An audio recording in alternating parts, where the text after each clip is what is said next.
Hey everybody, Jim Brotherton here again to share another one of my projects with you. Today I'm replacing my water pump in my 2006 StarCraft pop-up RV. The model we're using is a Flojet. It's a very popular and common model, so this should be relevant to you for your RV as well. So today I'll show you what tools you need, the steps to take, and how to complete the project like I normally do. And hopefully this is valuable to you and useful. You'll like it, subscribe, share it with all your friends and family. I've got plenty more projects coming because it seems I always have more projects. All right.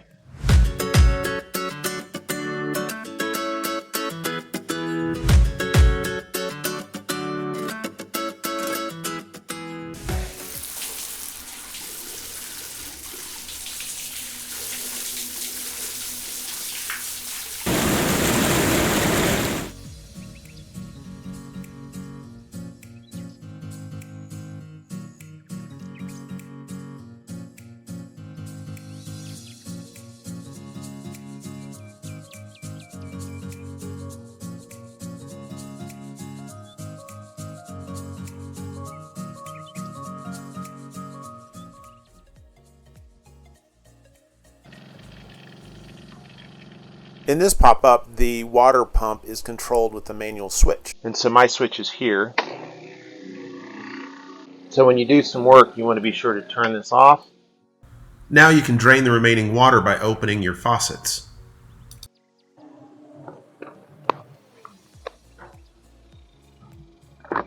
Won't be needing that. Not sure what that is. We don't want to read anything. That would be ridiculous. All right, just checking to see what's in the box. So this says use a strainer on vacuum side only. Tells you the flow direction. Has one of these quick clips. Looks like it also has a strain filter in it as well. And maybe this is a little clean out. You know, I do videos and I just guess about how stuff works. Okay, so here it is. It uses standard 1/2 inch PEX water lines. I'll show you that in a sec. These are just quick clips that snap on to these quick connectors. This has a rubber gasket on it, so you want to make sure that the connections have that. So then we just have our positive and negative because this is a 12 volt DC water pump. Okay, so the first step I'm going to do is trace down the positive and negative wires of the old Flojet. And so they come color coded, so red for positive and black for the negative, the ground. You can see where I've already terminated these, so I'm literally going to take these off right where these are connected on both of these butt connectors here. So I want this clean side over here. This is what we'll power it with again. So I clip the power first, lay that aside, and then I clip this one. So now we've got the power disconnected from it. I want to move these aside. Okay, next step is to pull the water pump out. To do that, there's these quick clips on either side. You're going to want a towel for this. Even though I've released the pressure, there's probably a little water still in this pump. So we pull those, and then they just pull out. As I said, going to be some water in there. So you're going to want a towel for this piece. Since, you know, this might be just like mine, close to, you know, power. Dry that up. I'll come back and get the rest of that in a minute. And then I'm going to pull this side here. We're going to push it off like that. All right. For the new pump, they want to add a strainer. So what I want to do with this strainer is look at the flow direction. So I saw that on the pump a minute ago. But I'll show you on the new one. They indicate on the pump which way the flow goes. So because I know that it was sitting in this format here, I know the flow comes from this pipe and goes out this one. So this is the vacuum side. The pump side, we're going to install this device onto this pipe. Make sure it's seated all the way on before you snap it. Great. So you can see how easy that is to actually attach. Okay, now I'm just going to connect the pump. So we're using PEX here, so it's relatively flexible. When you look at the instructions, it will tell you that this pump doesn't want rigid pipes because it can transmit vibration to the pump, reducing its longevity, its lifespan. So I think this stuff is pretty flexible, what we're working with here, and I think it meets the needs of what the instructions are requiring. So we're going to leave it the way it is. Okay, those two are snapped in. Next thing I need to do is connect the power, so back up to the positive and negative of the 12 volt DC that runs over to the power switch. But the instructions say I need an inline fuse to protect this from overdraw. What I look for is on the instructions here on the details that this is a 7.5 amp pump.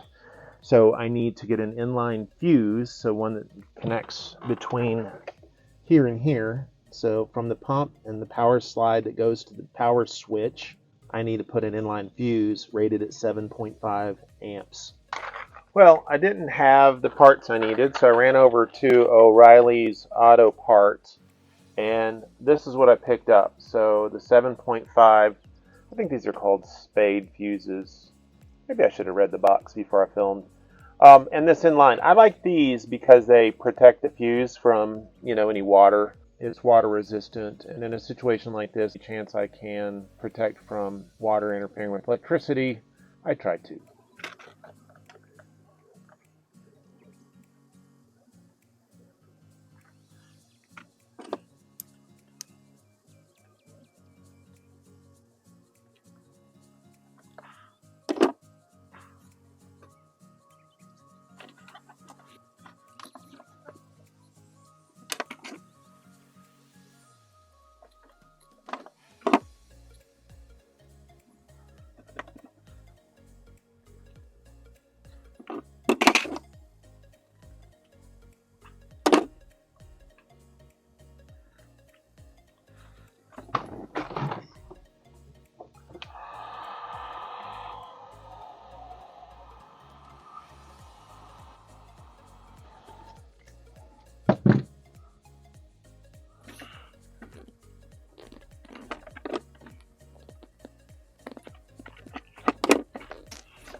All right, now I'm just going to connect the negative side, just like we did with the positive side. I just bought these recently. Man, I love them to crimp.